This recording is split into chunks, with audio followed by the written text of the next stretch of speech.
ছাত্ৰ-ছাত্ৰীসকল তোমালোকক মোৰ চেনেললৈ স্বাগতম জনাইছোঁ। আজি তোমালোকৰ বাবে মই লৈ আহিছোঁ BA 4th চেমৰ অসমীয়া লোক সাহিত্য অধ্যয়ন পেপাৰখনৰ কেইটামান ইম্পৰ্টেণ্ট শ্বৰ্ট কুৱেশ্যন এনচাৰ। আহা আমি ভিডিঅ'টো আৰম্ভ কৰোঁ। অতি চমু প্ৰশ্ন উত্তৰ। 1 নম্বৰ প্ৰশ্নটো হৈছে লোকসাহিত্য মূলতঃ কেই প্ৰকাৰৰ? উত্তৰটি হ'ল লোকসাহিত্য মূলতঃ 3 প্ৰকাৰৰ। 2 নম্বৰ প্ৰশ্নটো হৈছে সাধুকথা কোন শ্ৰেণীৰ সাহিত্য? উত্তৰটি হ'ল লোকসাহিত্যৰ। 3 নম্বৰ প্ৰশ্নটো হৈছে বিহু গীতবোৰ সাধাৰণতে কোনটো ছন্দত ৰচনা কৰা হয়? উত্তৰটো হ'ল বিহু গীতবোৰ সাধাৰণতে ত্ৰিপদী ছন্দত ৰচনা কৰা হয়। 4 নম্বৰ প্ৰশ্নটো হৈছে লোকসাহিত্যক অখ্যাত কবিৰ বিখ্যাত ৰচনা বুলি কোনজন ব্যক্তিয়ে মত পোষণ কৰিছিলে? ডক্টৰ নবীন চন্দ্ৰ শৰ্মাই। 5 নম্বৰ প্ৰশ্নটো হৈছে অসমীয়া লোকসাহিত্যসমূহ কিমান বছৰ পুৰণি? উত্তৰটি হ'ল অসমীয়া লোকসাহিত্যসমূহ 1000 বছৰ পুৰণি। 6 নম্বৰ প্ৰশ্নটো হৈছে পণ্ডিত হেমচন্দ্ৰ গোস্বামীয়ে অসমীয়া সাহিত্যৰ প্ৰাচীনতম কালটোক কি নামেৰে অভিহিত কৰিছিল?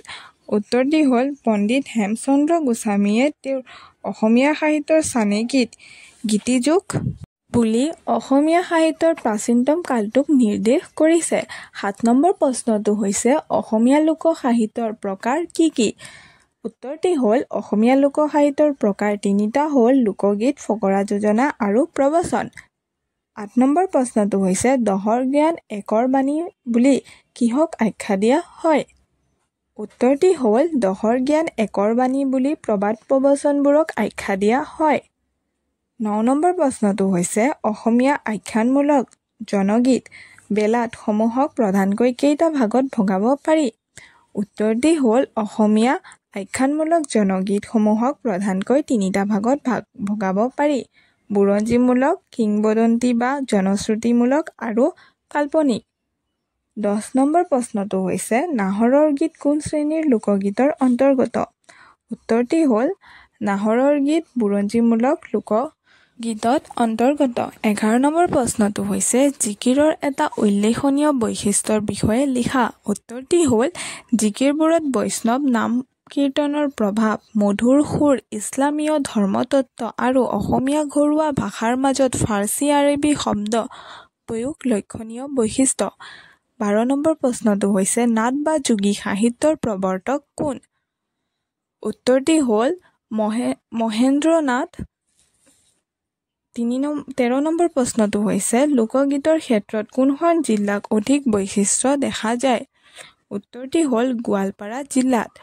14 নম্বৰ প্ৰশ্নটো হৈছে আকুল পথিক গ্ৰন্থখন কাৰ ৰচনা? উত্তৰটি হ'ল ডিম্বেশ্বৰ নেওগৰ।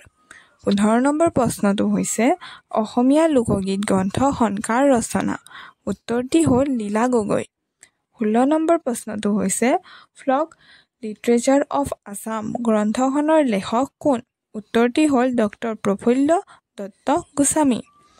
17 নম্বৰ প্ৰশ্নটো হৈছে অসমীয়া জনসাহিত্য গ্ৰন্থখন কাৰ ৰচনা? উত্তৰটি হ'ল ডক্টৰ প্ৰফুল্ল দত্ত গোস্বামী। 18 নম্বৰ প্ৰশ্নটো হৈছে অসমীয়া সাহিত্যৰ চানেকি গ্ৰন্থখন কাৰ ৰচনা?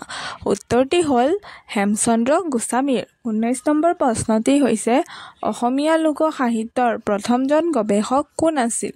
উত্তৰটি হ'ল প্ৰফুল্ল দত্ত গোস্বামী আছিল। 20 নম্বৰ প্ৰশ্নটো হৈছে বুৰঞ্জীমূলক মালিতাৰ ভিতৰত অতি প্ৰাচীন গীতটো কি? উত্তৰটি হ'ল নাহৰৰ গীত। 21 নম্বৰ প্ৰশ্নটো হৈছে বুৰঞ্জীমূলক মালিতাৰ ভিতৰত অতি অৰ্বাচীন গীতটো কি? উত্তৰটি হ'ল মণিৰাম দেৱানৰ গীতটি। 12 নম্বৰ প্ৰশ্নটি হৈছে লোকসমাজে বেদৰ বাণী জ্ঞান কৰা লোকসাহিত্যবিদ কি? উত্তৰটি হ'ল লোকসমাজে বেদৰ বাণী জ্ঞান কৰা লোকসাহিত্যবিদ হ'ল ডাকৰ বচন। 23 নম্বৰ প্ৰশ্নটো হৈছে কামৰূপত যোৰা নামক কি বুলি কোৱা হয়? উত্তৰটি হ'ল কামৰূপক যোৰা নামক খিচা গীত বুলি কোৱা হয়। ধন্যবাদ।